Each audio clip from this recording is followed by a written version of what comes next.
আসসালামু আলাইকুম। টি উইথ টিচার্সের আরও একটা এপিসোডে সবাইকে স্বাগতম। আজকে আমাদের সাথে একজন খুবই লেজেন্ডারি গেস্ট আছে। আমি খুবই প্রাউড ফিল করতেছি ভাইয়াকে পরিচয় করে দেওয়ার জন্য তোমাদের সাথে। উনি হলেন আমার খুবই পরিচিত ইঞ্জিনিয়ার মনিরুজ্জামান ভাইয়া। উনি হলেন, ওনার পরিচয় একটু লম্বা। উনি হলো বুয়েটের 03 ব্যাচ, ট্রিপলি ডিপার্টমেন্ট, অর্থাৎ আমারই ক্যাম্পাসের বড় ভাই। এবং উনি হলো তার পরবর্তীতে আইবি এমবিএ থেকে পড়াশোনা করছেন। দেন উনি এখন বর্তমানে সায়েন্স মাস্টার নামে একটা প্ল্যাটফর্মের ফাউন্ডার হিসেবে আছেন, এবং উনি হলো অনলাইনের একজন প্রচণ্ড বিখ্যাত, অনলাইনেও না অফলাইন সহ একজন বিখ্যাত ফিজিক্স টিচার। এবং ভাইয়ার প্রায় 20 ইয়ার প্লাস পড়াশোনার অভিজ্ঞতা আছে, এবং উনি ওনার জীবদ্দশায় প্রায় লক্ষাধিক স্টুডেন্টকে ডিরেক্টলি মেন্টরিং করছেন। সো ভাইয়া, welcome to our podcast. Thank you. আচ্ছা, এখন ভাইয়া আমি আপনার যতটুকু পারি একটা পরিচয় দিছি। এখন আপনি যদি আপনার পরিচয়টা স্টুডেন্টের এন্ডে একটু শেয়ার করতেন। আচ্ছা, যারা আমাকে চেনে মোটামুটি মনির স্যার হিসেবেই চেনে। তো আমার পড়ালেখাটা শুরু হয়েছিল হচ্ছে টাঙ্গাইলে। এরপর আমরা হচ্ছে টঙ্গীতে চলে আসি আব্বুর কর্মর সুবাদে। তারপর হচ্ছে আমার কলেজটা ছিল নটরডেম কলেজ, আর স্কুলটা ছিল আমার টঙ্গীতে সিরাজউদ্দিন সরকার বিদ্যানিকেতন। নটরডেম কলেজের গ্রুপ ওয়ানে ছিলাম আমি। ওখান থেকে আমি হচ্ছে অ্যাডমিশন টেস্টের পর আমি দুটো অ্যাডমিশন টেস্ট দিয়েছিলাম, বুয়েট এবং মেডিকেল। সো আর কোনো অ্যাডমিশন টেস্টে সিট করিনি আমি। সো দুটোতে আল্লাহর রহমতে হয়ে গেছিলো। বুয়েটটাকে প্রেফার করছিলাম, এবং হচ্ছে বুয়েটের ইলেকট্রিক্যাল ইঞ্জিনিয়ারিং থেকে পাশ করার পর আমি অ্যাকচুয়ালি রবিতে আমার প্রথম কর্মজীবন শুরু করি। আর হচ্ছে রবিতে কর্মজীবন শুরু করার মাঝখানে আমি আইবিএ এর এমবিএতে এনরোলড হই। এরপর হচ্ছে আইবিএ থেকে এমবিএ কমপ্লিটও করি আমি 2012 সালে। পড়ানো অ্যাকচুয়ালি, যদি প্রফেশনাল পড়ানোর কথাটা বলি, যে টাকার বিনিময়ে পড়ানো শুরু করি 2004 সাল থেকে, বুয়েট ভর্তি পরীক্ষায় চান্স পাওয়ার পর থেকে। আর যদি বলি যে না, এমনিতে পড়ানো, সেটা অ্যাকচুয়ালি ওই বাচ্চাবেলা থেকেই পড়াই। যে ক্লাস 4-5-এ থাকতেই দেখা যেত ক্লাসের যে বাচ্চা কাচ্চা আছে এদেরকে ম্যাথ পারতেছিস না, আয় করে দিচ্ছি। বা হচ্ছে যখন ওই যে আগের দিনের একটা চল ছিল, ক্লাসরুমে স্যাররা হচ্ছে আমাদেরকে ডাকতেন যে এই তুমি ম্যাথটা পারো, বোর্ডে করে দাও। তো সবসময় হাত নিষ্পেষ করতো কখন বোর্ডে যে চক দিয়ে লিখবো, চক দিয়ে লিখতে ভাল লাগতো। তো এই জন্য আসলে পড়ানোটা অনেকটা রক্তের সঙ্গে মিশে আছে। আবার আমার বাবা মায়ের প্রথম ক্যারিয়ারটাও ছিল শিক্ষকতা। সো আমি ওখান থেকেও ইন্সপায়ার্ড। আর হচ্ছে 2010 সালে আমি প্রথম ওমেকায় ক্লাস নেওয়া শুরু করেছিলাম অ্যাজ এ ম্যাথ টিচার। মজার বিষয় হচ্ছে আমি ফিজিক্স পড়াই, কিন্তু আমি কোচিংয়ের প্রথম যে ক্লাস নেওয়া শুরু করি সেটা হচ্ছে অ্যাজ এ ফিজিক্স টিচার না, অ্যাজ এ ম্যাথ টিচার। সেটার গল্প একটু পরে হয়তো বা করবো আমি। আর হচ্ছে আমি পড়ানোতে অদ্ভুতভাবে ইংলিশও পড়াইছি প্রফেশনালি। সাইফুডসে ইংলিশ। আমি যখন আইবি এর এমবিএ করি, আমি হচ্ছে সাইফুডসে যাই। তো সাইফুডসে তখন সাইফুড স্যার আমাকে বলেন, মনির তুমি ইংরেজি পড়াও। আমি তো পুরা বেকায়দায় পড়ে গেলাম, যে আমি তো গেছি কোয়ান্টিটেটিভ অ্যানালাইসিস বা হচ্ছে ম্যাথ পড়াতে। আমাকে বলে যে না, তুমি ইংরেজি পড়াও, আমাদের ইংরেজি টিচারের একটু ঘাটতি আছে। সো তখন সেখানে আমি 2 বছর ইংরেজিও পড়াইছি অ্যাকচুয়ালি। আর সায়েন্স মাস্টারের যাত্রা শুরু অ্যাকচুয়ালি কোভিডের সময়। কোভিডের একটু আগে আগে আমি সায়েন্স মাস্টার প্ল্যাটফর্মটা ওপেন করি, এবং এখন পুরো দস্তুর সায়েন্স মাস্টার নিয়ে আছি। আর সঙ্গে আমি একটা প্রাইভেট ইউনিভার্সিটির সিনিয়র লেকচারার হিসেবেও আছি ওই ফিজিক্স ডিপার্টমেন্টেই। সো বলা যায় আমি ফিজিক্স নিয়ে আছি আর কি। ওকে, বিশাল লম্বা পরিচয়। বিশাল লম্বা পরিচয় থেকে আমরা একটা খুবই ক্রিটিক্যাল কোশ্চেন অলরেডি পাইছি। এই যে আপনার পরিচয়, যে আপনি এনডিসি গ্রুপ 1, বুয়েট ট্রিপলি, দেন ডিইউ আইবি এমবিএ, মানে একদম ড্রিম, প্রত্যেকটা মানে cream of the crop student আপনি। এখান থেকে গ্র্যাজুয়েট করেন, দেন আপনি কর্পোরেট লাইন আপে গেলেন। হ্যাঁ, তারপরে আপনি কেন টিচিংয়ে, মানে হোয়াই টিচিং? মানে ধরেন বাস্তবতা কি, বাংলাদেশের বাস্তবতা হলে এই পেশাটাকে তো ছোট করে অনেকে, এটা তো আপনি জানেন। মানে আপনার যে রেজাল্ট বা আপনি যে ব্যাকগ্রাউন্ডে বিলং করেন, অনেকে এই লাইনে আসতো না, বাই ডিফল্টে আসতো না, কর্পোরেট লাইনে বড়তে যেত। সো আপনি কেন কর্পোরেটের এত বড় বড় পজিশন ছাড়ে দিয়ে আপনি এইচএসসির পোলাপান পড়ানোর কথা চিন্তা করেন? ওয়াই? আচ্ছা, কর্পোরেট লাইফ আমি লিড করছি মাঝখানে বেশ কয়েক বছর। রবিতে ছিলাম, রবি আজিয়াটা লিমিটেড ছেড়ে আমি প্রথম ইবাইস ইউনিভার্সিটিতে অ্যাজ এ লেকচারার জয়েন করি। আবার ওখান থেকে যাওয়ার পরে আমি বিজনেস অটোমেশনের সঙ্গে কাজ করছি। তারপর হচ্ছে আমি সিনেসিস আইটির সঙ্গে কাজ করছি। এরপর বারিধারা ডিওচেসে একটা কোম্পানি ছিল, wing design and development limited, তাদের সঙ্গে আমি 2014 সাল থেকে 2017 সাল পর্যন্ত কাজ করছি। কিন্তু আমি কাজের পাশাপাশি ক্লাস নেওয়াটা কখনো ছাড়তে পারিনি। এখন ক্লাস নেওয়া কেন ছাড়তে পারি নাই সেটা যদি আমি ক্লিয়ারলি বলতে যাই, আই এনজয় দ্য ক্লাস। কেন আমি এনজয় করি সেটার যদি আমি কারণটা বলতে চাই, যে আল্লাহ তাআলা আমাকে যে ক্ষুদ্র জ্ঞানটুকু দিয়েছেন বা পদার্থবিজ্ঞান বলি বা বিজ্ঞানটাকে বলি, হুম, যেভাবে বোঝার একটা ক্যাপাসিটি আল্লাহ আমাকে দিছেন, এটা আমার কোনো অ্যাচিভমেন্ট না। হুম, এটা আল্লাহর দেওয়া অনুগ্রহ। সো আমার কাছে মনে হয়েছে যে এখানে আমার একটা দায়বদ্ধতার জায়গা আছে। যে আমি যেভাবে ফিজিক্সের টপিকগুলাকে বুঝতে পারতেছি, নট হুম, মাই ক্রেডিট, আল্লাহ তাআলা আমাকে বোঝার সক্ষমতা দিছেন, হুম, ওইভাবে বাচ্চাদেরকে বুঝানো। আচ্ছা, সুতরাং যখন আমি ২০১৮ সালে ফাইনালি সিদ্ধান্ত নিলাম যে আমি কর্পোরেট লাইফ থেকে বের হয়ে আসবো। হুম, ২০১৭ সালে আমি লাস্ট কর্পোরেট লাইফটা লিড করছি। তো ২০১৮ সালে তখন আমি একটা হিসাব নিকাশে বসছিলাম নিজের সঙ্গে যে what is my aim in life or hmm, what is my goal? তো অনেক চিন্তা ভাবনা করে দেখলাম যে ছোটবেলায় আমরা একটা ভুল রচনা লিখে আসছি। What is aim in life? আচ্ছা, জীবনের লক্ষ্য কি? একজন মুসলিমের জীবনের লক্ষ্য হচ্ছে যেকোনো মূল্যে জান্নাতে যাওয়া। আর কোনো লক্ষ্য থাকতেই পারে না। তো এই জিনিসটা মাশাআল্লাহ আল্লাহ তাআলা আমার মাথায় এনে দিলেন। হুম, আরেকটা কোয়েশ্চেন আমার মাথায় আসলো। সেই কোয়েশ্চেনটা হচ্ছে, এটা অ্যাকচুয়ালি আমি একদিন হুম, রিক্সা দিয়ে যাচ্ছিলাম। হঠাৎ করে রিক্সায় বসে আমার চিন্তা আসলো যে আচ্ছা, আমি আমার জীবনের টোটাল ১৮ বছর জীবিকা অর্জনের জন্য পড়ালেখা করছি। হুম, সো স্কুল কলেজ ১২ বছর, বুয়েটে ৪ বছর ১৬ বছর, আইবিএতে ২ বছর ১৮ বছর। হুম, কুরআন আমি কয় বছর পড়ছি? আচ্ছা, এই কোয়েশ্চেনটা আসার পরে আমি একটু ভ্যাবাচ্যাকা খেয়ে বইসা থাকলাম। যে হাসরের ময়দানে তো আমাকে জিজ্ঞেস করবে না যে তুমি ১৮ বছর কি করছো? হুম, কিন্তু হাসরের ময়দানে আমাকে ঠিকই জিজ্ঞেস করবে তোমার যে ইউজার ম্যানুয়াল মানুষদের হুম, জন্য, আমি সবসময় কোরআনকে মানুষদের জন্য ইউজার ম্যানুয়াল বলি, বা হচ্ছে যে গাইডলাইনটা, গাইড হুম, বুকটা, এটা আমি কয় বছর পড়ছি? এই চিন্তা আমাকে খুব ভীষণভাবে নাড়া দেয় ২০১৮ হুম, সালে। সো আমি ২০১৮ সালে যে কোম্পানিতে জব করতাম, তো ওই কোম্পানির যিনি ম্যানেজিং ডিরেক্টর ছিলেন, আমি হুম, ডিরেক্টলি তার হয়েই জব করতাম। তার সঙ্গে আমি একটু ডিসকাশনে বসলাম যে, "ভাই, আমার তো অ্যাকচুয়ালি কর্পোরেট লাইনটা ভাল লাগতেছে না।" হুম, উনি বললেন, "কেন? কি সমস্যা? তুমি কি এখানে কোনো জায়গায় কোনো কিছু ট্রাবল ফেস করতেছো কিনা?" হুম, আমি বললাম যে, "না ভাই, আমি কোনো ট্রাবল আসলে ফেস করতেছি না। কিন্তু আমি মেন্টালি একটু চিন্তা করতেছি যে আমি আমার পটেনশিয়ালটা আসলে কিভাবে ইউজ করতেছি।" ওকে, ব্যবসা আল্লাহ তাআলা হালাল করছেন। ডুইং বিজনেস ইজ হালাল। হুম, কিন্তু আমি আমার ট্রু পটেনশিয়ালটাকে আসলে ইউটিলাইজ করতেছি কিনা? হুম, তো ভাইয়ার সঙ্গে কথাবার্তা হওয়ার পরে আমি আর নতুন করে ভাইয়ার সঙ্গে কোনো ডিড সাইন করি নাই। আমি বাসায় বসে একটা সিদ্ধান্ত নিলাম যে আমার এখনকার গোল হবে সিজদার সংখ্যা বাড়ানো। আচ্ছা, তাহলে সিজদার সংখ্যা কিভাবে বাড়ানো যায়? হুম, শুধু তো নিজে যে সিজদা দিব তা না, আমি মানুষজনকে কেন সিজদা দেওয়ায় উদ্বুদ্ধ করব না? হুম, আর এখন সিজদা দেওয়ায় উদ্বুদ্ধ করার জন্য মানুষজনকে আসলে আমাকে এইটা বুঝাইতে হবে আল্লাহ তাআলার মহত্ত্ব। হুম, এবং ফিজিক্স আমাকে এইটা বুঝতে শিখাইছে আমি কত ক্ষুদ্র। হুম, মানে মানুষ কত ক্ষুদ্র নাদান, এইটা আসলে ফিজিক্স আমাকে শিখাইছে কিভাবে? Hmm, because of the vast universe. আমি যখন একটু মানে হচ্ছে ওই যে আ হাবল টেলিস্কোপের ছবিগুলা দেখি, হুম, জেমস ওয়েবের ছবিগুলা দেখি, হুম, মাথা জাস্ট নষ্ট হয়ে যায় যে হুম, হুম, এত কত বড় বিশাল একটা মানে ইউনিভার্সে উই বড়টা আর এটা নাথিং কল্পনা বাট ইস করা এ যায় না। টাইনিয়েস্ট স্পেক। ডট ডটও না একটা অ্যাকচুয়ালি, সিম্পল ডটের ডট। থেকেও যদি ছোট হ্যাঁ, কিছু থাকে, হোয়াটএভার। সো তখন মনে হলো যে ওকে, যে এই যে জ্ঞানটুকু আল্লাহ তাআলা আমাকে দিছেন বা হুম, বোঝার সক্ষমতা দিছেন, হুম, হোয়াই নট স্প্রেডিং ইট? আচ্ছা, সেখান থেকে আসলে আমি সায়েন্স মাস্টারের যাত্রা শুরু করি। যে ঠিক আছে, তাহলে আমি প্রফেশনালি ক্যারিয়ার হিসেবে পড়ানোটাকেই বেছে নেই। হুম, কারণ হচ্ছে ক্লাসরুমে আমি যখন ফিজিক্স পড়াতে যাব, হুম, স্পেশালি আমি যখন মডার্ন ফিজিক্স পড়াই, হুম, তখন আমি কিছু জিনিসপত্র ডিবাঙ্ক করার চেষ্টা করি। যে আমি সাধারণত বলি যারা নাস্তিক হুম, তারা মূর্খ। আমি এভাবেই সরাসরি বলি। হুম, আর এগ্রিড, এগ্রিড। আমি হুম, অ্যাকচুয়ালি হুম, ক্লাসরুমে এটাও বলার চেষ্টা করি, যত বড় বিজ্ঞানী আসছেন, হুম, তাদের জ্ঞানের উপরে আমার যথেষ্ট রেসপেক্ট আছে। কিন্তু আমার তাদেরকে জাস্ট অভাগা বলে মনে হয়। কেন হুম, অভাগা বলে মনে হয়? যে নিউটন, আইনস্টাইন তাদের এত জ্ঞান নিয়ে আল্লাহকে খুঁজে পায় নাই। হুম, আমার কাছে জাস্ট মনে হয় যে আল্লাহ, এদের থেকে অভাগা দুনিয়ায় নাই। আমি সেই অভাগা হই নাই। আলহামদুলিল্লাহ ফর দ্যাট। এবং সবসময় সবার কাছে আমি একটা দোয়া চাই যে হুম, আমার মৃত্যুটা যাতে ঈমানের সাথে হয়। হুম, যাতে হাশরের ময়দানে এই উঠে আল্লাহর সামনে দাঁড়ায় এট লিস্ট একটা মানে হচ্ছে কি বলবো আরজি, হুম, এটা তো আসলে হচ্ছে আল্লাহর সামনে যে হুম, আমরা কি করব? যে অনুনয় করব। হুম, অনুনয়ের সাথে যাতে বলতে পারি যে আল্লাহ, সারা জীবনে যাই করছি না কেন, হুম, কখনো এক তুমি ইলাহা ছাড়া অন্য কিছু চিন্তা করিনি। হুম। এবং সেই জ্ঞানটুকু আমাকে ফিজিক্স দিছে।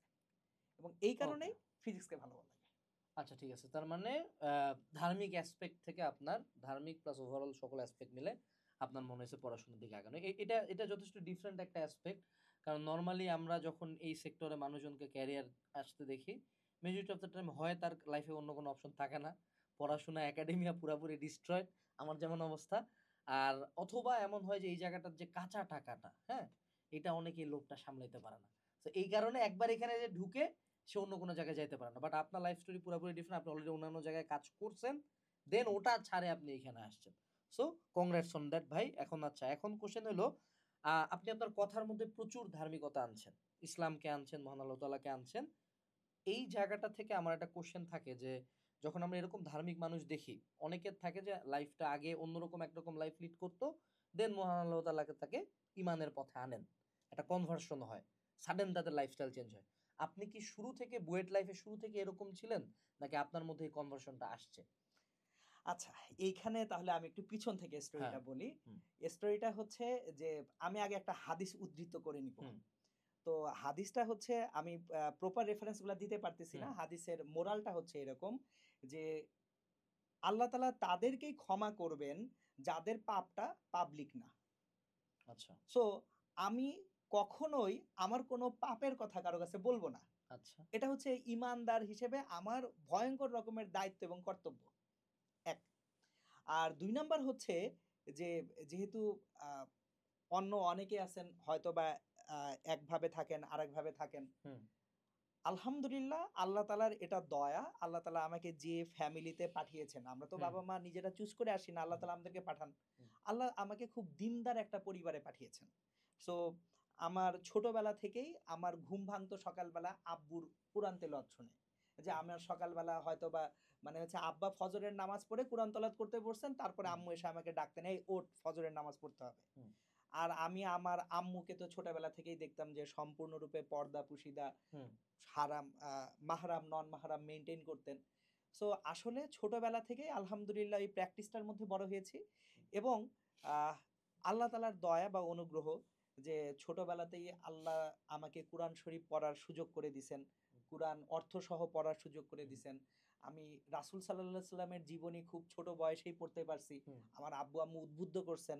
হুম, তো আমি কিন্তু ছোটবেলায় অ্যাকচুয়ালি প্রচুর কম্পিটিশনে যেতাম।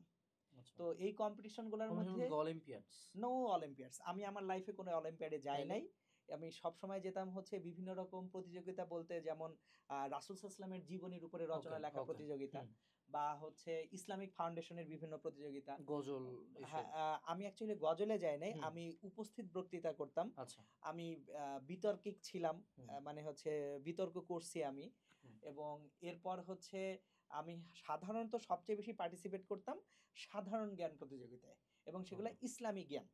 সো আমাদের সময় শিশু একাডেমির কিছু প্রতিযোগিতা হতো। হুম, তো ওই শিশু একাডেমিক প্রতিযোগিতায় আমি সাধারণত ন্যাশনাল লেভেলেও কম্পিট করে হুম, আসছি। আর ইসলামিক ফাউন্ডেশনেও আমি ন্যাশনাল লেভেলে কম্পিট হুম। করা। মানে আমি আমি ভাইয়া হুম, স্টোরি লং হচ্ছে বাট আমি এখানে হ্যাঁ, যেটা সামারি টানতে চাচ্ছি, আপনি একদম ছোট থেকে এইরকমই মানে হচ্ছে আমল হয়তোবা একটু এদিক-সেদিক হয়েছে। ছিল। এটা আল্লাহ ভালো জানেন। হ্যাঁ, কিন্তু ঈমানের যদি দৃঢ়তার ব্যাপারে বলি, হ্যাঁ। এই জায়গাটায় আমি মানে আসলে আপনার এখানে কোনো আলহামদুলিল্লাহ টার্ন ব্যাক কিছু ছিল না। টার্ন আপনি ব্যাক শুরু কখনো থেকেই হ্যাঁ, শুরু থেকে একদিকেই ছিলেন। আমি জানতাম আমার যাওয়ার জায়গা কোথায়। ওকে, থ্যাংক ইউ। এটা এটা একটা যথেষ্ট ডিফারেন্ট একটা ব্যাপার। কারণ আপনার মতো যেরকম মানুষজনকে মেজরিটি অফ দ্যা টাইম দেখা যায়, তাদের একটা মানে স্টোরি থাকে। সো আপনি শুরু থেকেই এই পথে। আমি এখানে তাহলে একটা জিনিস হ্যাঁ, এড হ্যাঁ, করে দেই। হ্যাঁ, সিউর, এটা সিউর। সবার জন্য আমি এড করব। হ্যাঁ, আমি সবাইকেই যখন আমার ক্লাসরুমে আমি স্টুডেন্টদেরকে একটা কথাই বলি যে, ছোটবেলায় আমি যখন সূরা বাকারা পড়তে শুরু হুম, করলাম, তো একদম ছোট তখন হয়তোবা আমি ক্লাস 3 বা 4 এ পড়ি। হুম, তো একদম শুরুতে আমার হাতে কুরআনের একেবারে তর্জমা সহই কুরআন আমার হাতে আব্বু-আম্মু তুলে দিছেন। হুম, যে, "বাবা পড়ার সময় অর্থসহ পড়ো।" হুম, তো সূরা বাকারার যে আয়াত নাম্বার ৩ আছে যে, ঈমানদারদের সংজ্ঞা দেওয়া হয়েছে, "তারা ঈমানদার যারা গায়েবে বিশ্বাস করে।" সো আমার আচ্ছা, মাথায় ওটা ঢুকে গেছে। ঈমানদারকে গায়েবে বিশ্বাস করে। সুতরাং সায়েন্স টেকনোলজি যত যাই বলুক, হুম, আমার মাথায় না এটা প্রোগ্রামড হয়ে গেছে। ওকে, আমাকে গায়েবে বিশ্বাস করতে হবে। সুতরাং হুম, আমার সামনে যত যুক্তি তর্কই আনো, কুরআনে আল্লাহ তাআলা নির্দেশ দিছেন গায়েবে বিশ্বাস করো। আমি বিশ্বাস করছি। End of okay, story. Okay. আচ্ছা এখন আরেকটা কোয়েশ্চেন আপনার স্টোরি থেকে আপনি একবার ম্যাথ দিয়ে শুরু করছেন। মাঝে আবার বাধ্য হয়ে ইংলিশও পড়াইছেন। দেন এখন হলো ফিজিক্স পড়াচ্ছেন। আ আপনার পেজের নাম ফিজিক্স বাই মনির স্যার। তো আমরা নরমালি যেটা দেখা যায় যে বুয়েট থেকে পাস করার পরে বা বুয়েটে পড়াকালীনও ফিজিক্স, কেমিস্ট্রি, ম্যাথ সবাই ৩ টাই পড়াইতে পারে প্রায়। সো আপনি ম্যাথে শুরু করলেন, দেন ইংলিশে গেলেন, দেন আবার ফিজিক্সে। এখন আপনি ফিজিক্স নিয়ে স্টাক টু আছেন ফুললি। Why physics? আচ্ছা, অ্যান্সারটা শুরুতেও একবার দিছিলাম, আর হ্যাঁ। একটু পিছনে যাই। হ্যাঁ। আসলে আমি ২ টো অ্যাডমিশন টেস্ট দিয়েছিলাম। হুম। একটা হচ্ছে বুয়েট আর একটা হচ্ছে মেডিকেল। মেডিকেলে কোন মেডিকেলে চান্স পেয়েছেন? মেডিকেলে আমি চট্টগ্রাম মেডিকেলে চান্স পেয়েছিলাম। ওকে। এবং ওই চট্টগ্রাম মেডিকেলে চান্স পাওয়ার কারণে আমি পড়তে যাই নাই। যে আমাদের সময় ঢাকায় ছিল ২ টো মেডিকেল কলেজ, আচ্ছা। ঢাকা আর সলিমুল্লাহ। আচ্ছা। তো আমার কথা ছিল যে আমি চট্টগ্রাম মেডিকেল কলেজ হবে না। বিগ আস। মানে আমিও হচ্ছে হলে সেম কাহিনী। সলিমুল্লাহতে কেন যাব? ডিএমসি কেন হইল না বুয়েটে? তো এই। একটু ইগোইস্টিক ব্যাপার ছিল যে আমার বুয়েটে আমি আমার মেরিট পজিশন ছিল ১৫১তম, হুম। যে আমি বুয়েটের জন্য ওইভাবে পড়ালেখাও করি নাই। আমি অ্যাকচুয়ালি আমার অ্যাডমিশন টাইমে লাইফে সবচেয়ে কম পড়ছি। আচ্ছা। কারণ আমার কাছে কথা হচ্ছে যে ২ বছর তো পড়লাম, এখন আর পড়ার কি আছে? যা আসার অ্যাডমিশন টেস্টে তা তো আমি ইনশাল্লাহ পড়ে ফেলছি। হুম। সুতরাং আমার ফিলোসফিটা ছিল এরকম যে এক্সট্রা কিছু আমি ভাই পড়তে পারবো না। সো যখন কোচিং করতাম আমি মেডিকেলের একটা কোচিং করতাম আর একটা হচ্ছে বুয়েটের কোচিং হুম। করতাম। তো বুয়েট কোচিংটা করতাম আমি ওমেকায়, মেডিকেল কোচিং করতাম আমি রেটিনায়। আচ্ছা। সো তখন এরাই প্রখ্যাত ছিল। হুম। এখন ওমেকা তখন তো স্বর্ণযুগ ছিল হ্যাঁ, হ্যাঁ। অনেকটা। হুম। সো আমি অ্যাকচুয়ালি ক্লাসরুমগুলায় যখন দেখতাম যে ভাইয়া এমন একটা ম্যাথ করাচ্ছেন যে ম্যাথটা আমি এইচএসসি লাইফে ফেস করি নাই, হুম। তখন আমি এটাকে রিজেক্ট করতাম। আচ্ছা। কেন রিজেক্ট করতাম? কারণ আমি জানি বইয়ে কি আছে। বইয়ের হুম। আগাটুক বড় আমার পড়া। হুম। আমি কোয়েশ্চেন ব্যাংকের ১০ বছরের কোয়েশ্চেন সলভ করা মানুষ। হুম। তাহলে দেখতেছি এই জিনিসটা কোথাও নাই। তার মানে এটা আসলেও আসতে পারে। আসলেও আসতে পারে। এটার তো কোনো শেষ নাই। হুম। ইনফিনিট সিলেবাস হয়ে যাচ্ছে। হুম। বাদ। বাহ! আচ্ছা। সো আমি অ্যাকচুয়ালি অ্যাডমিশনের সময় অত বেশি পড়ালেখা করি নাই। হুম। বাট হ্যাঁ, এইখানে আমি একটা কথা বলে দেই। ভাইয়া আপনি কিন্তু ২০০৩ ব্যাচ। আমি এখানে ডিফার করব আপনার সাথে। হ্যাঁ। এখন যদি কেউ চিন্তা করে যে অ্যাডমিশনের টাইমে বেশি পড়বো না, তা তো হুম। ধরা না। মানে এখন এখন তো কম্পিটিশন প্রচন্ড বেশি। আপনি ২০০৩ এর যে পড়াশোনা বা যে প্রেশারটা, হুম, এখন কম্পিটিশন তার চেয়ে 1000 টাইমস বেশি। তার উপরে এখন অনলাইন এডুকেশন সবাই তো সবই জানে। এখন আমি যদি বুয়েটের একটা কোয়েশ্চেন ব্যাংক চাই, সার্চ দিলে আমার ফোনে এসে গেছে ইনস্ট্যান্ট।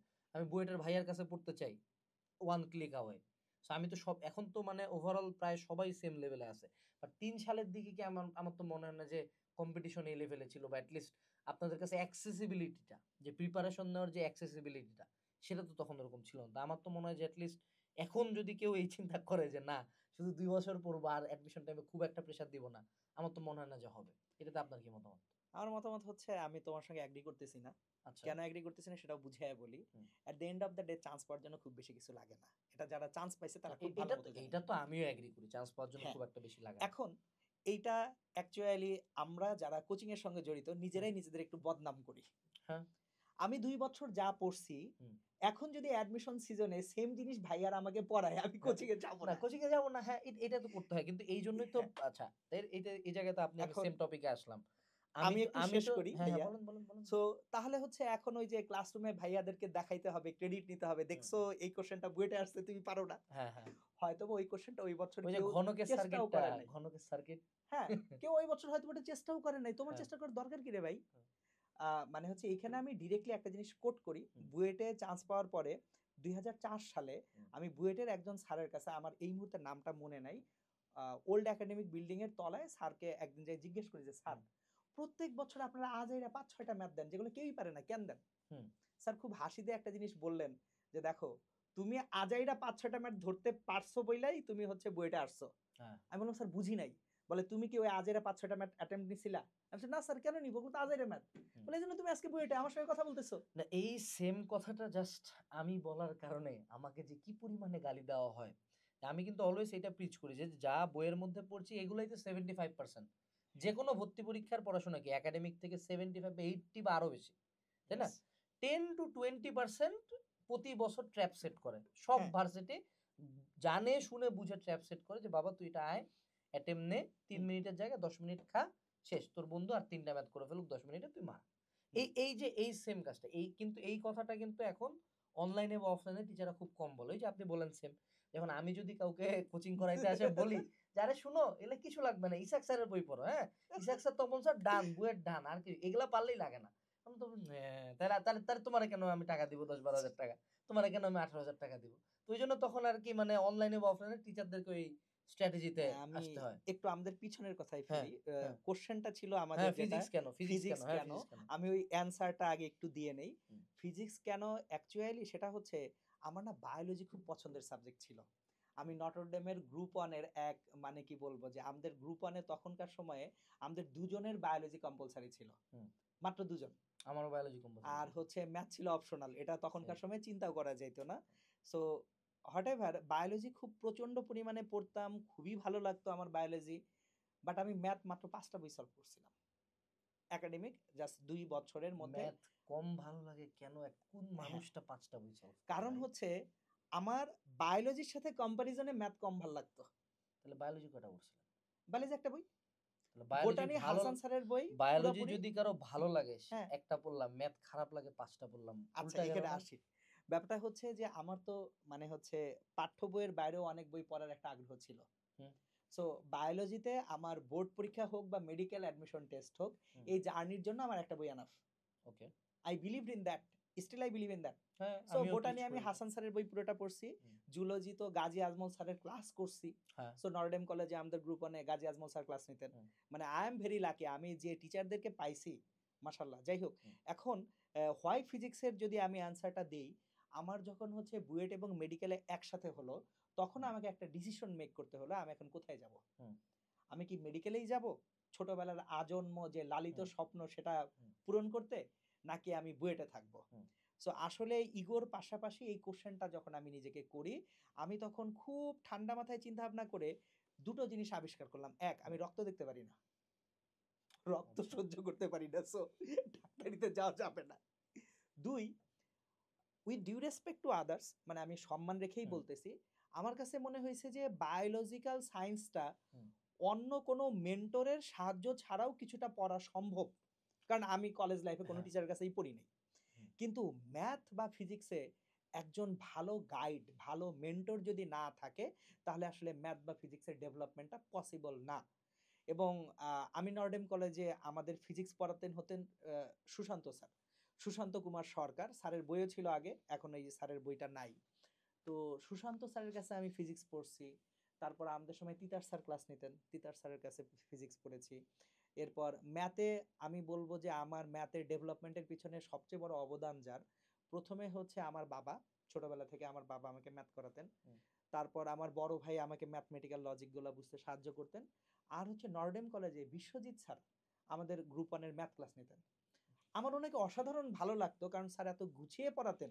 এবং আমি একটা জিনিস হুম, এখানে শেয়ার করে রাখি। আমি এখন ক্লাস নিতে যে ফিজিক্সে বাচ্চাদেরকে দেখি ওরা গ্রাফ পারে না। কেন আচ্ছা। গ্রাফ পারিস না তোরা? কারণ হচ্ছে ওরা ফাংশন ঠিকমতো বুঝে না। আমার এনডিসির পড়ালেখা ম্যাথ ক্লাস শুরু হয়েছিল ফাংশন দিয়ে। বিশ্বজিৎ স্যার ১ম দিন এসেই বলছিলেন, হুম, "তোমাদের ফিজিক্সে লাগবে এগুলো করে ফেলো।" স্যার গোটা ২ টা সপ্তাহ আমাদের শুধু ফাংশন এবং ফাংশনের লেখচিত্র করাইছিলেন এবং এখনো আমার খেয়াল আছে ওই ২ সপ্তাহে আমি নিজে বাসায় প্রায় ১০০ খানেক গ্রাফ আঁকছিলাম। আচ্ছা। সো সঙ্গে অবশ্যই আরেকজনের কথা বলতেই হবে, প্রিসিশন। হুম, মানে কতটুকু প্রিসাইজ হওয়া সম্ভব সেটা শিখাইছিলেন জওহরলাল স্যার। আমাদের ম্যাথ ল্যাব নিতেন হুম, জওহরলাল স্যার। তো গ্রেটফুল টু দেম যে তারা আমার এই জার্নিটাকে অনেক ইজি করেছেন। আর হুম, ওই যে বুয়েটে চান্স পাওয়া, মেডিকেলে চান্স পাওয়ার পরে আমার নিজেকে কোশ্চেনের মুখোমুখি দাঁড় করাতে হলো যে আমার কোনটার প্রতি ভালোবাসাটা সবচেয়ে বেশি। তীব্র হওয়া সত্ত্বেও সামনে যাওয়ার জন্য কোথায় আমার মেন্টর লাগবে, কোথায় হুম, লাগবে না। Okay, that's why you choose physics. So এজন্য আমি ফিজিক্স অ্যান্ড ইঞ্জিনিয়ারিং চয়েস করলাম যে না হুম, এখানে আমার মেন্টর দরকার। ওকে, ফান পার্ট ইজ দ্যাট আমি তখনও বায়োলজি পড়তাম। আমি ইভেন এখনো সময় পেলে বায়োলজি পড়ি। ওকে। আচ্ছা, ভাইয়ার কোয়েশ্চেনের অ্যান্সার গুলো লেংদি হচ্ছে। এখন আমরা একটু শর্ট, শর্ট র‍্যাপিড কোয়েশ্চেনে যাব। র‍্যাপিড কোয়েশ্চেন নাম্বার 1, আইআইটির কোয়েশ্চেন সলভ নিয়ে আপনার মতামত কি? আপনি যেহেতু ফিজিক্স পড়ান অনেক বছর, হুম। অনেক বছর। সো আপনি মেলা কিছু দেখছেন জীবনে। আমরা একদম বাচ্চা, মাত্র ৪-৫ বছর, আমি পড়াইও না। আইআইটির কোয়েশ্চেন নিয়ে আপনার মতামত কি? আইআইটির কোশ্চেন নিয়ে আমার মতামত হচ্ছে যার আইআইটি বা ক্যাপাসিটি অ্যাডভান্স কোয়েশ্চেন বা বিদেশি বই, মানে এটাকে আমি জাস্ট এক ওয়ার্ডে আইআইটি বুঝাচ্ছি। আচ্ছা, অ্যাকর্ডে আমি যদি অ্যান্সারটাকে ছোট করে হুম, অ্যান্সার দেই, অ্যান্সার হচ্ছে তুমি তোমার ক্যাপাসিটি অনুযায়ী পড়বা বাপ। আচ্ছা। মানে আমি সবসময় এক্সাম্পলটা এইভাবে দেই, হুম, একটা বোতল তার ধারণ ক্ষমতা যদি ৫০০ মিলিলিটার হয়, হুম, আমি সেখানে ৫০০ মিলিলিটার পানি ঢালবো। হুম, বোতলের ধারণ ক্ষমতা ১ লিটার হলে আমি ১ লিটার পানি ঢালবো। হুম, এখন বাপ তুমি হচ্ছে জেনারেল জিনিস পারো না, তুমি আইআইটির কোয়েশ্চেন সলভ করতে গেছো। তোমার হ্যাঁ, তো মাথার মধ্যে কিছু থাকবে না। ও তুমি শেষ। আচ্ছা, সো আইআইটির কোশ্চেন শুধুমাত্র তার জন্যই প্রযোজ্য। হুম, আমি একদম স্পেসিফিক ভাবে বলতেছি। কোনো একটা সুনির্দিষ্ট বইয়ের প্রতিটা উদাহরণ করা হয়ে গেছে, প্রতিটা প্রতিদিনের এক্সারসাইজ করা হয়ে গেছে, প্রিভিয়াস অ্যাটলিস্ট 5 ইয়ার্স এর বোর্ড কোশ্চেন করা হয়ে গেছে, প্রিভিয়াস অ্যাটলিস্ট 5 ইয়ার্স এর medical BUET DU question solve করা হয়ে গেছে।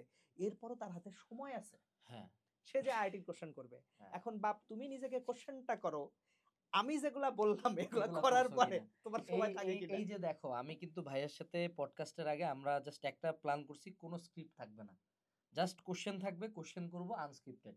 উনাকে কিন্তু এটা কোনো প্ল্যান করে বলে দাও না। এই যে আমি এত বছর ধরে চিল্লাইতাম যে আইআইটির দরকার নাই, লাগবে না, কথা হলো ভাই আমিও কিন্তু পড়ছি বিদেশি বই, ফান্ডামেন্টালস অফ ফিজিক্স, ব্রিজলালের অপটিক্স, সাদিকুর সার্কিট, এগুলো আমরাও একটু একটু পড়ছি। কিন্তু এটা পড়ার মূল লক্ষ্য ছিল যে না আমার গাণিতিক পদার্থবিজ্ঞান শেষ, ইঞ্জিনিয়ারিং কোশ্চেন ব্যাংক শেষ, সব শেষ, দেন যদি আমি একটু সময় পাইছি দেন এগুলা দেখছি। বাট ওদের যেটা প্রবলেম থাকে, ও একাডেমিকেই ইসাক স্যারের উদাহরণও করে নাই, অনুশীলনে করে না, ও প্রথম যে একটা আইআইটির কোশ্চেন হিট করছে। আমি তোমাকে তাহলে এখন একটা জিনিস বলি। হ্যাঁ আহ, আমি আমার বন্ধুর নাম বলতেছি না, হুম বলতেছি না কারণ হচ্ছে আসলে নামটা বলা যাবে না হুম এখনই। আমার বন্ধু হচ্ছে এখন বুয়েটের প্রফেসর। আমার যে হুম ব্যাচমেট ফ্রেন্ডরা আছে, হুম ইলেকট্রিক্যাল ডিপার্টমেন্টে আমার বেশ কয়েকটা প্রফেসর বন্ধু বান্ধব আছে যাদের হুম সঙ্গে আমার রেগুলার যোগাযোগ হয়। সেদিন এই তো জাস্ট রোজার মধ্যে আমার এক ফ্রেন্ডের সঙ্গে কথা হচ্ছিল, সে আমাকে একটু বকাই দিল, তোরা কি সব পোলাপান পাঠাচ্ছিস, কিছু পারে না। আমি একটু অবাক হলাম, ভাই বুয়েট ইলেকট্রিক্যালে যারা পড়ে তারা তো একদম টপ মোস্ট মেরিটেরিয়াস। ও বললো না দোস্ত, একটা ছোট্ট সমস্যা হচ্ছে। আমি বলছি কি সমস্যা? বলে এরা প্রবলেম সলভ করতে পারে কিন্তু চিন্তা করতে পারে না। আমি বললাম দোস্ত এটা তো হবেই, কারণ আমরা কোচিং সেন্টার গুলা বাচ্চাদেরকে চান্স পাওয়ানোর জন্য এক গাঁটি ম্যাথ করাচ্ছি, কিন্তু ম্যাথের পিছনে লজিক পড়াচ্ছি না কেউ, হুম ইনডেপ যাচ্ছি না যে এটা নিয়ে এভাবে চিন্তা করতে হবে। হুম সো বাচ্চাটা যখন বুয়েটে যাচ্ছে, বুয়েটে তো আর তোমাকে ম্যাথ সলভ করতে দিবে না, হুম। তোমাকে এখানে তো প্রবলেম সলভ করতে এখানে দিবে। আমি আপনার সাথে একটু ডিফার করি। সেটা হলো হ্যাঁ। আপনি যেরকম ইন ডেপথ পড়ার কথা বেশ কয়েকবার আনেন, বুঝার লজিকের কথা বলেন, হুম। আমার সমাজ কি আমাকে এটা দেখে জাজ করতেছে? আমার ওকে। সমাজ তো আমাকে জাজ করলো শুধুমাত্র হয় আমি চান্স পাইছি না হয় আমি পাই নাই, এটাই তো আমার মাপকাঠি হয়ে গেছে। True. এখন আমি এটা বুঝে পড়লাম নাকি না বুঝে করলাম, যেমন আমি বুয়েট ভর্তি হয়ে সত্য কথা ২টা ম্যাথের উত্তর মুখস্থ লিখছি, আমি একটি লাইনও জানতাম না, হুম। ঠাক ঠাক করে মুখস্থ মিলাই দিছি, আমি কিচ্ছু বুঝি নাই ম্যাথটার। হ্যাঁ, Okay. তো এই যে সমাজের চোখে তো আমি চান্স পাইছি, আমার যে বন্ধু খুব বুঝে টুঝে ২০টা ম্যাথ করছে ও কিন্তু পাইলো না। সো এই হুম। জায়গাটাতে আপনি ডিফাইন কেমনে করবেন যে একটা স্টুডেন্ট তাহলে কেন এফোর্টটা দিব, ওয়াই আচ্ছা, দা এফোর্ট? ঠিক আছে, মানে হচ্ছে হুম এইখানে তোমার হচ্ছে পড়ালেখার কিছু অবজেক্টিভিটি আছে। হুম এখন আমি বুঝে পড়ার কথা বলতেছি, তার হুম মানে কিন্তু এই না যে একটা জিনিস যদি আমি না বুঝি সেখানে আটকে থাকবো, আগাইতে হবে। আগাইতে হবে। ওকে। ইটস ভেরি ইম্পর্টেন্ট, কারণ অনেক কিছু আমি একটু সহজ এক্সাম্পল হুম দেই, যে ক্লাস 7 এ থাকতে 7 এর পড়া কঠিন লাগে, 8 এ যায় মনে হয় 7 এর পড়া সোজা ছিল। সোজা ছিল, রাইট, হ্যাঁ।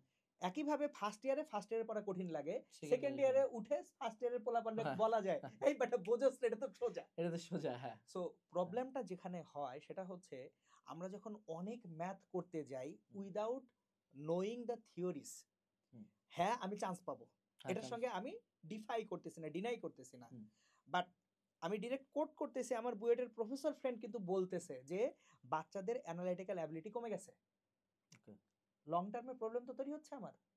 সত্য কথা। সো চান্স পাওয়ার জন্য কিছু কিছু ক্ষেত্রে ম্যাথ কেউ মুখস্থ করতেছে, আমি এইটার সঙ্গে কিন্তু আমি কখনো আমি কন্ট্রাডিক্ট করতেছি না ওইটার সঙ্গে, হুম, এটা করতে পারে, এটা কারো এটা চয়েস, করতে পারে, এটা পার্সোনাল চয়েস। Personal choice. হ্যাঁ কিন্তু কিছুই বুঝলাম না, এক গাঁটটি ম্যাথ করে চলে গেলাম, হুম সে জাস্ট নিজের লাইফটা ডিস্ট্রয় করছে। হ্যাঁ, এটা সত্য কথা, এটা আমি এগ্রি করি। আমি যেটা প্রিচ করি সেটা হলো যে আমি বুঝবো, অনেক ভালো মতো বুঝবো, প্রয়োগটা বুঝবো। আমি এই যে প্রতিপাদনের লাইন বাই লাইনে বেশি মানে ফোকাস করতে চাই না। আমি যেটা চাই যে আমি এই সূত্রটা পড়লাম, এই সূত্রটা কি কিভাবে প্রয়োগ করা যায়, আমাকে প্রত্যেকটা কেস বুঝায় বুঝায় দেন যে এই যে tan theta is equals to V square divide by R G, এটা কেন sin theta equals to H by X হইলো, থিটার কেন কোন মানের জন্য আমি এই দুটাকে ইকুয়াল ধরতে পারতেছি, এই কেসটা বুঝা। মানে আমি এই tan theta equals to V square ভাগ আর জি কেমনে আসলো, এইটার চেয়ে বেশি যে এই যে দুইটা কেস সেম হইলো প্রত্যেকটা ম্যাথে, এইটা বুঝাতে আমি বেশি ফোকাস করি। যাই হোক, তার মানে এই জায়গাটাতে আমরা অনেকটা কমন গ্রাউন্ডে বাট একটু ডিফারেন্স। ওকে। আমি একটু ছোট্ট হ্যাঁ একটু অ্যাড হ্যাঁ করে হ্যাঁ রাখি, শিওর শিওর। যে তুমি ট্যান থিটা সমান ভি স্কয়ার বাই আর জি কেন আসলো হুম এটা তুমি না বুঝলে খুব বেশি সমস্যা নাই, বাট হুম তুমি যদি সিভিল ইঞ্জিনিয়ার হও তোমার ব্যাপক সমস্যা হ্যাঁ আছে। ব্যাপার সো এট দ্য রাস্তা এন্ড অফ দ্য ধ্বংস ডে হয়ে যাবে, হ্যাঁ অ্যাকচুয়ালি হ্যাঁ, রাস্তা খুব ধ্বংস হয়ে প্রয়োজন যাবে, হয়। এটা সত্য কথা। হ্যাঁ। আচ্ছা, আপনার বেশ কিছু আমি কথা শুনে যেটা বোঝা যাচ্ছে আপনার বেশ কিছু আইডিওলজি আছে। হুম। আপনি স্টুডেন্ট পড়ানোর ক্ষেত্রে আপনার কিছু আইডিওলজি আমাদের সাথে শেয়ার করেন।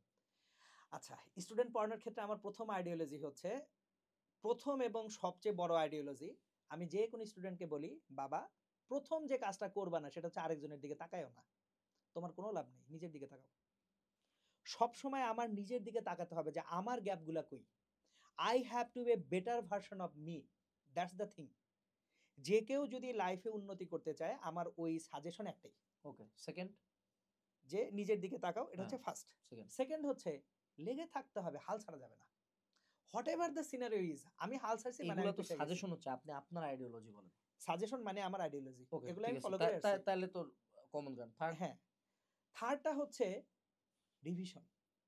আমি যে কোনো একটা টপিক যে কাউকে অ্যাটলিস্ট 5 বার পড়তে বলি। হ্যাঁ, এই জায়গাটাতে দেখো বাবারা, তোমাদেরকে যে এতবার বলি যে একটা ওরা কি এক্সপেক্ট করে জানেন, ও একদিন ভেক্টরের একটা কয়েক ঘন্টার ক্লাস করবে, সেটা হচ্ছে একবার ওই যে জাস্ট, ওয়ান শট ক্লাস হ্যাঁ নেবে ওয়ান কিছু শট, একটা হ্যাঁ আছে। ওয়ান শট, জাস্ট একদিন একটা ক্লাস করবে, ওই দিন থেকে ভেক্টরের সব পাবে। আরে বাবা, তা 2 বছর তোকে বইটাতে কেন দিছে? তা তো আমি টোটাল হলো 12 24টা চ্যাপ্টার, 24টা ক্লাস দিয়ে তুই যা, 24টা ক্লাস দিয়ে যদি টোটাল ফিজিক্স পড়া যেত তা তো হইতোই, তাতে তো ফিজিক্সের টিচার দরকার ছিল না। এই জন্য মানে এই যে রিভিশনের পার্টটা, যে কখনো একটা স্টুডেন্ট কিন্তু একবার একটা চ্যাপ্টার পড়ে হয়তো বা 20 বা 30 ইনপুটে যাবে, সেকেন্ড টাইম পড়বো এবার হলো 40 বা 50, থার্ড টাইম পড়বো 70 80, এরপরে যত রিপিটেশন বাড়বে তত আমার ফাউন্ডেশনটা স্ট্রং হবে। মানে আমি তোমাকে একটা জিনিস অ্যাড করি, হুম, যে তুমি কোশ্চেন করছিলে আমাকে হুম, যে আমি অ্যাডমিশনের সময় হুম, কম পড়ার ব্যাপারটা। হ্যাঁ, এখন আমি ওই যে বললাম না 5 বার রিভিশন, হুম, আমার তো একাডেমিকে 5 বার রিভিশন হয়ে গেছে। কিভাবে? তাইলে তাইলে আপনার সাথে আমি একাডেমিকে কিভাবে 5 বার রিভিশন করছি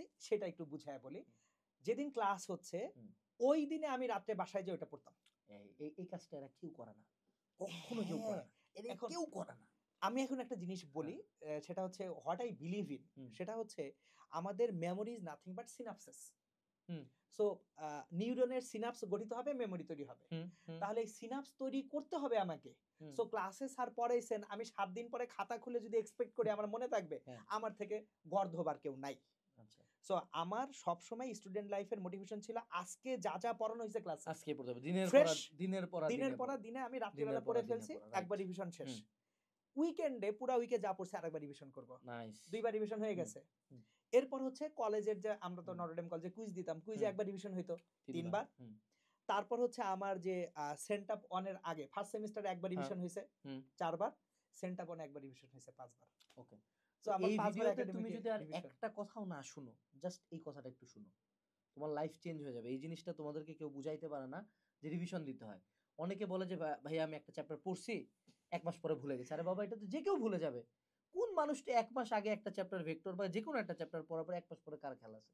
কিছুই খেয়াল থাকে না। আমি ওকে, ছোট্ট করে একটা হ্যাঁ, জিনিস শেয়ার হ্যাঁ, করে হ্যাঁ, ফেলি সিওর, এখানে, সিওর। যে আমাদের সময় বুয়েট ভর্তি পরীক্ষায় ফার্স্ট ছিল আব্দুল্লাহ আল হেলাল। হ্যাঁ, সো আমি আর ও যেহেতু একই ইলেকট্রিক্যাল সেকশন এতে ছিলাম, হুম, আমি একটা সেমিস্টারের রেজাল্ট আমার একটু খারাপ হয়, আমি হেলালকে যাই বলি, বন্ধু হুম, আমি তো ম্যাথ করতে পারতেছি না। হুম, ও আমাকে শুধু একটা কথাই বলছিল, মনির কলেজের ট্রেনটা কি ফলো করতেছো? আমি হুম, সঙ্গে সঙ্গে বুঝেছি, আল্লাহ তাই তো, এক তো রিভিশন কমাইয়া দিছি। হুম, আলহামদুলিল্লাহ আমি নেক্সট সেমিস্টারে আমার সিজিপিএ আবার বেড়ে গেল, just okay. To follow that. So আমি নিজের লাইফে আমি রিভিশন কমায় দেখছি আমি সাফার করছি। আচ্ছা, আপনার কোশ্চেনের আরেকটা জায়গায় আপনি অসংখ্যবার এনডিসি মেনশন করছেন। সত্য কথা। হ্যাঁ, এবং এনডিসি যে কারো সাথে বসলে তারা এটা মেনশন করে, এবং হুম, মেজরিটি অফ দ্য টাইম আমি এটার সাথে রিলেট করতে পারি না, কারণ আমি চান্স পাই নাই।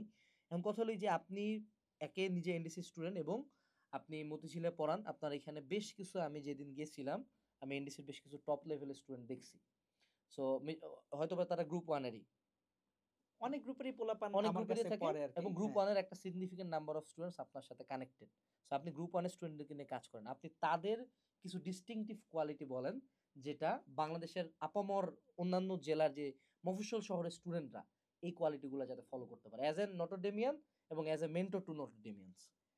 আচ্ছা, নটরডেমিয়ান আমি ঠিক শুধুমাত্র এখন যেহেতু পড়াই, হ্যাঁ, শুধু নটরডেমিয়ান বললে না মানে জিনিসটা শোনায় হচ্ছে না।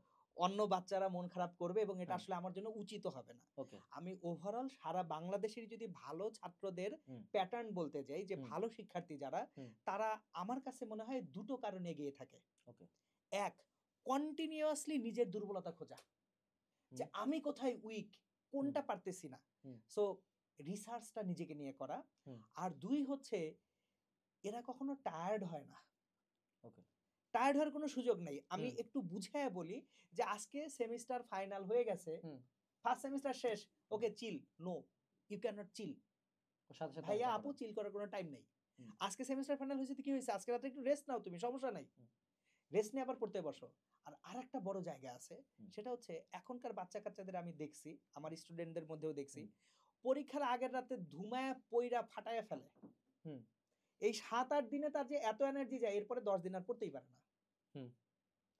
কেন ভাই?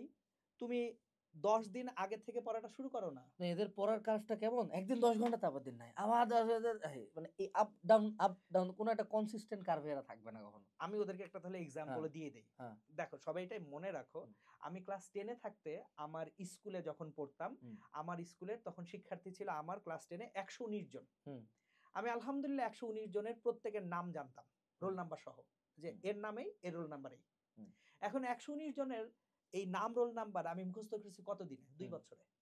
ক্লাস 9 এর শুরু থেকে প্রত্যেকদিন আমি ২ জন ৩ জনের করে নাম মেমোরাইজ করতে শুরু করছি, যে 10 এর হুম। মধ্যে যে সবার নাম মেমোরাইজড হয়ে গেছে। হুম। সো আমি এক্সাম্পলটা এই কারণে দিচ্ছি, আমি যদি ডেইলি ২ জন বা ৩ জনের সঙ্গে ইন্টারেকশন করি, হুম। তাহলে ইনশাআল্লাহ ওভারঅল ১০ দিনে আমি ২০-৩০ জনের নাম মনে রাখতে পারবো। হুম। কিন্তু একদিন বসে ৩০ জনের নাম শুনলাম, কখনো পরের হবে দিন না। আমার মনে কখনো থাকবে না। হবে না। হ্যাঁ। পড়ালেখাটাও সেম। আমি একদিন বসে একদম পুরা চ্যাপ্টার শেষ করে উল্টায় মানে হচ্ছে শেষ করে না ফেলবো, এইজন্য তো এটা আমি কাজ করে না। এদেরকে বলি যে একটা চ্যাপ্টার ৭ ঘন্টায় একবার পড়ার চেয়ে প্রতিদিন ১ ঘন্টা করে ৭ দিন ৭ বার পড়া পড়া। বেটার। অবশ্যই আমি প্রতিদিন একবার কমপ্লিটলি করে এগ্রি করি। ৭ বার পড়া বেটার। ওকে। এখন আসি আমরা একটা খুব অ্যাওয়েটেড কোয়েশ্চেনে। তোমরা জানে খুবই খুশি হবা যে এরকম একজন লেজেন্ডারি টিচারকে আমরা আমাদের প্রোগ্রামটাতে পাবো। আমাদের সামনের revision programme, engineering admission programme, academic যা প্রোগ্রাম আছে ভাইয়ার বেশ কিছু ক্লাস থাকবে এবং ভাইয়ার যে সায়েন্স মাস্টারের কোর্সগুলো আছে এগুলাও আমাদের এখান থেকে এন্ডোর্সড হবে। সো ভাইয়া আমাদের সাথে আছেন এখন। এটা একটা খুবই বড় গুড নিউজ। এখন কথা হলো ভাইয়া আ অনলাইনে অনেক অপশনস আছে। আপনার নিজের প্রতিষ্ঠান আছে। হোয়াই হালকেনস্টাইন? আপনি এইখানে কেন জয়েন করলেন? আচ্ছা। যদিও আপনার সাথে আমার পরিচয় কিন্তু অনেক আগে। সো আপনি হ্যাঁ, দেন অবশ্যই। আমরা একদিন আলোচনা করতে সাডেন হুম, ডিসাইড হলো যে না ঠিক আছে আপনি এবার অনলাইনে আসবেন। Full hmm. ফর্মে। So why Halkenstein? আচ্ছা, এখানে হচ্ছে আমি যদি নিজের ব্যাপারে বলি, হুম। আমি সবসময় বিলিভ করি বড় কিছু কোলাবোরেশন এর মাধ্যমে হয়। হুম। সো আমার বুয়েট লাইফে আমার সবসময় স্টাডি পার্টনার থাকতো। ওকে। যারা আমাকে হেল্প করতো যে, "দোস্ত এটা হুম। পড়ো, ওটা পড়ো।" আমিও হেল্প করতাম তাদেরকে। হুম। সো এখন আমি তখনকার যে সিনারিও সেটা থেকেই জানি একা, হুম। একা বড় কিছু ডেভেলপ করা যায় না। পসিবল না। ওকে। কারণ আমার ব্যাচের ইভেন যারা 1st, 2nd ছিল হুম। তারাও কিন্তু একসাথে গ্রুপ ওয়ার্ক করত। হুম। তাহলে আমি একসাথে কয়টা করব?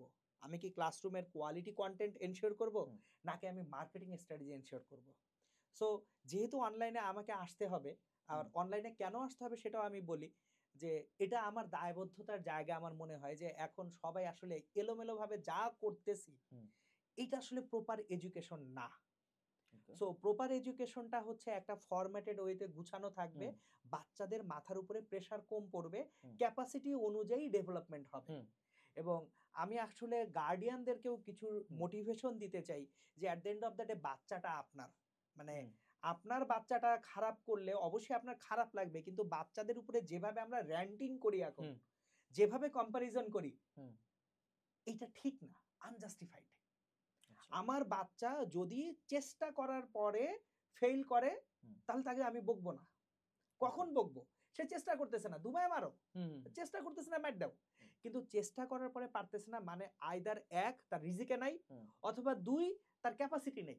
আচ্ছা। সো এটা একটা বড় কারণ আমার অনলাইনে আসতে চাওয়ার। হ্যাঁ। এখন ওই যে যেহেতু বললাম যে, যেকোনো ভালো কিছু করার জন্য একটা বড় সেটআপ দরকার হুম। হয়। একজনের মাথা থেকে সব আসবে না। হ্যাঁ। আমি মনির স্যার পড়াইতে পারি হয়তোবা ভালো। হুম। ছাত্ররাই বলতে পারবে আমার যে আমি কতটুকু ভালো-মন্দ পড়াই। কিন্তু আমি তো আসলে যদিও আইবিএ থেকে এমবিএ করে আসছি, হুম। মার্কেটিং যে বুঝি না তা না। হুম। মার্কেটিং বুঝি। হুম। কিন্তু আমি কোন দিকে টাইমটা বেশি অ্যালোকেট করব? টিচিং এর দিকে। সো আমি আপনার টিচিং এর দিকে। ইউ নিডেড এ টিম হ্যাঁ, আই নিড এ টিম যারা আমার পড়ানোটাকে স্প্রেড করবে গোটা স্প্রেড বাংলাদেশে। করবে। আচ্ছা, এগুলা গেল ভদ্র কথাবার্তা। যে একটা হুম, কোয়েশ্চেন আপনি জানেন অলরেডি আসতেছে, আসবে। আমাদের তো কন্ট্রোভার্সি আছে। আমাকে নিয়ে আছে, হুম, আমাদেরকে নিয়ে আছে। শুধু আমাকে নিয়ে না, অনলাইনের সবাইকে নিয়ে আছে। হুম, সো আপনি যথেষ্ট ক্লিন ইমেজের একটা মানুষ। হ্যাঁ? হুম, এই কোয়েশ্চেনটা করতে আমার খুব আনকমফোর্টেবল লাগতেছে। বাট আমি হুম, জানি অনেকে এই কোয়েশ্চেন আপনাকে করবে। সো আপনি জি। আগে অ্যান্সারটা দিয়ে দেন যে after all the controversy again why Halkenstein? Okay. এখন দেখো, আমি তো একটা প্রতিষ্ঠানের সঙ্গে চুক্তিবদ্ধ হচ্ছি। ওকে। নট ব্যক্তি কারো সাথে। হ্যাঁ, রাইট এটা ট্রু। নাও তুমি এখানে হালকেনস্টাইনের একজন রিপ্রেজেন্টেটিভ। জাস্ট একজন হোস্ট। পডকাস্টের একজন host। সো আরেকটা পডকাস্টে হয়তো বা এখানে তুমি থাকবা না, অন্য কেউ আসবে। হুম। সো তোমার কোম্পানি কাকে পাঠাবে সেটা আমার দেখার বিষয় না। হুম। ১ না ২ এখানে নাম্বার আমি একটু কারেকশন করি, এটা বলো। আমার কোম্পানিও না। তোমাদের কোম্পানি। হ্যাঁ, এই ঠিক এই আছে। তাহলে জায়গায় আমার হ্যাঁ, বলা ভুল হয়েছে আমাদের যে কোম্পানি, রাইট। হ্যাঁ, তোমাদের কোম্পানি কাকে এখানে পাঠাবে হ্যাঁ। সেটা তো তোমাদের কোম্পানির ব্যাপার। হুম। এখন যদি কন্ট্রোভার্সি থেকে থাকে হুম। কোনো ব্যক্তিকে নিয়ে, হুম। সেটা তো সেই ব্যক্তির controversy. Right. Halkenstein as a company hmm. সে যখন ওয়ার্কআউট করতেছে, এখানে তো আরো অনেক টিম মেম্বার আছে। ইয়েস, মানে অ্যারাউন্ড এই যে 200 প্লাস পিপলস। আজকে আমি এখানে ঢুকলাম, ঢোকার পরে হুম। আমার মন ভালো হয়ে গেছে। আমি আমি ডিরেক্টলি কিন্তু তখন বলতেছিলাম যে, হ্যাঁ। "ভাই, এরকম দিনদার লোক সামনে দেখলে মনটা ফুরফুরা হয়ে যায়।" হ্যাঁ। এরপর মানে যেহেতু আমি শুরুতেই বলছি আমলের ব্যাপারে কথাবার্তা হুম। আমি কখনোই পাবলিকলি বলব না। সো তোমার এখানে এই যে কিছু ভাইয়ার সঙ্গে আমার পরিচয় হলো। হ্যাঁ। ইভেন ওই হ্যাঁ। ভাইয়ারা আমাদের যারা ফাউন্ডার মেম্বার বা সিএক্সও যারা, হুম, এদের মধ্যে এট লিস্ট মানে 80% হলো আপনার ক্যাটেগরি। মানে হুম, একদম ফুললি দিনদার। মানে ওদের লাইফে আর কিচ্ছু নাই। এটা জাস্ট তাদের জীবিকার উৎস এবং তারা completely dedicated to god. So হ্যাঁ, এই ব্যাপারটা আরকি আছে আমাদের কোম্পানিতে, এই প্র্যাকটিসটা। হ্যাঁ। So as long as Halkenstein as a company hmm. সে আ গণপ্রজাতন্ত্রী বাংলাদেশ সরকারের যে নিয়ম নীতিমালা বা হুম। আইন সেটা লঙ্ঘনকারী কিছু করতেছে না। হুম। আমি তো এখানে কোনো সমস্যা দেখছি না। হ্যাঁ, এই জিনিসটা এখান থেকে আমি একটা ছোট জিনিস ক্লিয়ার করি। অনেকে শুধু আমাদের না, অনলাইনে বিভিন্ন এডটেক প্রতিষ্ঠানে বিভিন্ন রকম টিচার্স আছে। প্রত্যেকেরই লাইফে কিছু না কিছু কন্ট্রোভার্সি আছে। ব্যক্তিগত জীবনে, তার আচরণে, অনেক ব্যাপার কিন্তু ঘটে। তোমরা দেখো। তো এইখানে আসলে আমার মতে সবসময় ব্যক্তির সাথে প্রতিষ্ঠানকে সংশ্লিষ্ট করাটা উচিত না। এই একটা স্মল ডিস্টিংশন রাখা উচিত। কারণ যখন তুমি অনলাইনে দেখো হয়তোবা প্রত্যেকটা প্রতিষ্ঠানের একজন করে মুখপাত্র থাকে কিন্তু। যেমন হুম, আমার এখানে খুব ভোকাল ভাবে আমাকে দেখা যায়। বাট তুমি যদি একটু ব্যাক এন্ডে ভাই পেন অ্যান্ড পেপারে আসেন, দেখা যাবে যে মুখপাত্র স্টেক খুবই কম। এবং হুম। মুখপাত্র এই পজিশনটাও হোল্ড করতেছে না, না। আমি কিন্তু হ্যাঁ? আজকে যে চুক্তি সাইন হ্যাঁ, করলাম তোমাদের সঙ্গে। সাইন আমার সে না, আমি সাইন তো সাইনই করি। করছি আমি আরেকজনের সঙ্গে। সাইন আমার সাথেও নেই। মানে আমার সিগনেটরি পাওয়ারটাও কিন্তু কোম্পানিতে নাই। হ্যাঁ, কিন্তু মানে পাবলিক এমনভাবে করে যে এই তুই জোরে কথা বললি কেন? এই হালকেনস্টাইনকে মার। কিন্তু এইজন্যই হলো যে মানে একটা প্রতিষ্ঠানের মুখপাত্র আর প্রতিষ্ঠানের পরিচালক বা প্রতিষ্ঠানের পুরা একটা যে অর্গানোগ্রাম, এটা কিন্তু পুরোপুরি আলাদা হয়। যাই হোক, তার মানে ভাইয়ার এন্ড থেকে ক্লিয়ার। আমার মনে হয় ভাইয়ের কাছ থেকে আর কোনো কোয়েশ্চেন নেই। বাট তারপরেও আজকে পডকাস্ট আমরা 20 মিনিট করতে যাই কিন্তু অলরেডি অনেক আলোচনা করে ফেলছি, হ্যাঁ? তো আল্লাহু আকবার। নেক্সট ডে আমি না হোক বা অন্য যেকোনো হোস্ট হোক, ভাইয়ের সাথে আরো আলোচনা হবে। এবং স্টে টিউনড, ভাইয়ার ফিজিক্স ক্লাসগুলা একবার করলে ফ্যান হইতে তুমি বাধ্য। ভেরি সুন আপডেট আসতেছে। সবাইকে অনেক অনেক ধন্যবাদ। এত সুন্দর এবং এত ডেপথের একটা কাইন্ড অফ কি বলবো? পডকাস্ট না, কনভারসেশন। কারণ আমরা অনেক হুম, কিছুতে এগ্রি করি নাই। এরকম হুম। একটা কনভারসেশন তোমাদের দেখার জন্য। আসসালামু আলাইকুম। আর ভাইয়া সায়েন্স মাস্টার ফেসবুক পেজের লিংক ভিডিও ডেসক্রিপশন বক্সে দেওয়া আছে। Check that out. আসসালামু আলাইকুম। টাটা। আসসালামু আলাইকুম। কতক্ষণ গেছে?